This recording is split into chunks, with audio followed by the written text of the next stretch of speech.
perspective. Whether it's owner occupied, yeah. So let's clarify something here.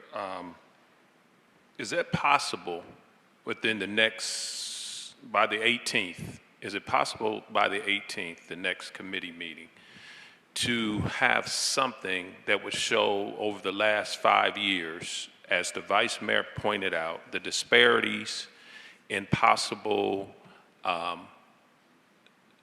people losing their homes as a result of the housing docket?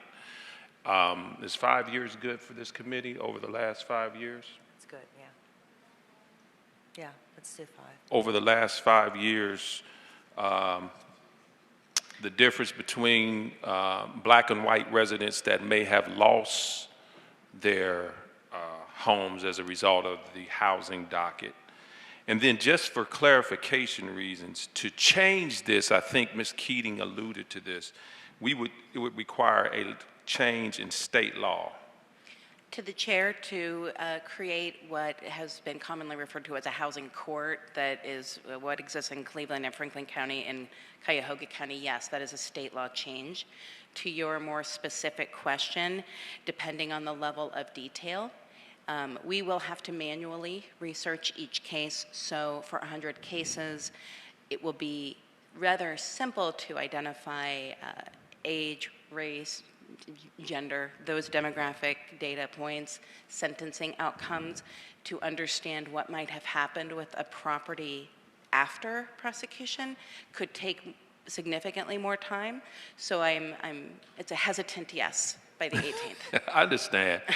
Now, talk a little bit about compliance. You did talk about the attempt to have property owners comply with the request of, now where does that request come from? Does that come from the building inspectors, or where does the request come from to get to compliance? So to the chair, there are multiple departments that engage in code enforcement. So the building department and the health department are the primary referral sources for this docket.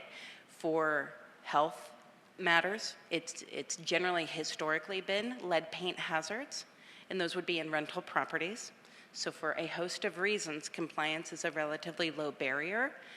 That's because there's plenty of grant funding and resources for people to be able to abate the lead paint hazard at any given property. For building cases that are in the housing docket, again, I do want to reiterate, these are primarily vacant structures. So an example I can think of recently was after years of a property deteriorating over time with the rear of the property collapsing into the right-of-way, compliance looks like that property either being repaired so that it meets our vacant building maintenance license standards. That means it's weather tight and with a missing back wall that can be quite difficult, or it's demolition. Okay. So that is just an example. And as Mr. Cranberning did point out, there is a big difference between home ownership and property ownership. There's a difference there. And, but although there is a difference, if we could, and I get the fact that it may be a deep dig, but with what you can, if we can have that separation between property owners and homeowners, and to see where we are and what has taken place over the last 5 years, because it is disheartening. It is extremely disheartening. I can't even imagine what that would be like to have somebody tell you, sign over your deed or go to jail. And I'm going to say this, and I mean this. If we've got city employees participating and making those statements, participating in that type of behavior, they need to go to jail. That is the type of stuff that, this is not the old rolling 20s where people just get to come in and just take over. And this is not directed at you. I'm just saying that if we've got that type of behavior happening with city employees, they need to go to jail Mr. Chair. for intimidation. I was going to say, my understanding is that that's what the court says to the defendants. Well, Not- you know, I not know the we don't cit- have any jurisdiction over. Yeah, not the city employees. Okay, I'm just saying, if we don't have any, and you're right, I appreciate that. We don't have any jurisdiction over what happens in court, a judge saying this. We have none of that.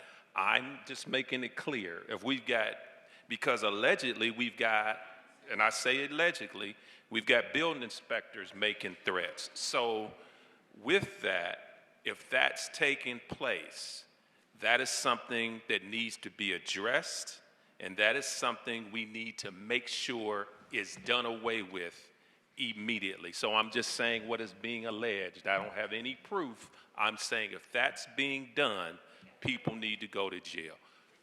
Like to introduce yourself, sir, and tell us who you are? Absolutely. Thank you. My name is Art Dahlberg. I'm the Director of Buildings Could you, and there you go. Inspections, Thank you. in the city of Cincinnati. I've been here since about 2015. Maybe if I can explain some of the changes that have taken place at the process prior to it going to a quality of life, it may put this in better context. Roughly the end of 2016, we started